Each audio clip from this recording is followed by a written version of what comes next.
Who should go for DNS and who should go for BSc nautical science.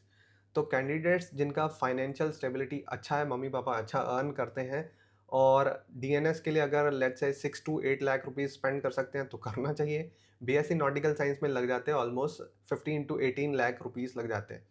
अगर IMU campus से कर रहे हो तो थोड़ा कम भी लग जाता है, ठीक है, 7 to 8 लाख रुपीस लग जाते हैं बीएससी नॉटिकल साइंस में। अब इसमें आगे फर्दर क्या है, अब डीएनएस में बहुत ज़्यादा कंपटीशन हो चुका है। पब्लिक हर किसी को लगता है कि मैं डीएनएस अटेम्प्ट करूँगा, मेरा तो सिलेक्शन हो ही जाना है।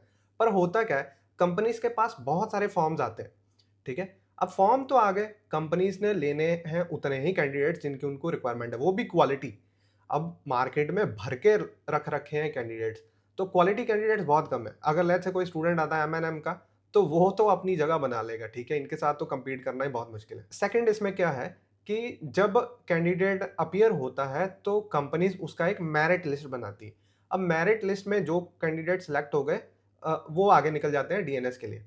अब जो नहीं होते, they can do BSc nautical science from the private colleges also if they are getting good IMU CET rank, they can do in the IMU के कैंपस आल्सो। फर्क यही है कि आईएमयू कैंपस में फीस कम होगी और प्राइवेट कॉलेजेस में फीस ज़्यादा होगी। और वहीं अगर आप प्राइवेट कॉलेज अच्छा कोई चूज़ कर रहे हो तोलानी जैसा, तो there placements are comparatively higher provided that you are studying there also. ऐसा नहीं है कि आप बिना स्टडी के ही बोलो कि वहाँ तो जी प्लेसमेंट नहीं है, कोई आ नहीं रहा, कोई जा नहीं रहा, ऐसा नहीं है।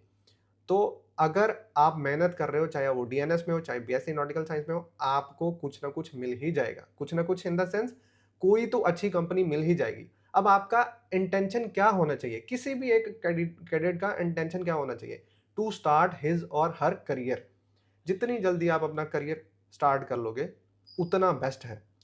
फ़ायदा क्या है कि आप जल्दी-जल्दी से कैडेटशिप कंप्लीट करके आओगे एंड जब आप कैडेटशिप कंप्लीट करके आओगे, अपने एग्ज़ाम्स फटाफट से अपने एग्ज़ाम्स जल्दी से दे दोगे, तो आपके पास लाइसेंस आ जाएगा थर्ड ऑफिसर बनने के लिए। तो now you can switch your company also. Now you can shift from company A to company B also if you are thinking कि करना चाहिए।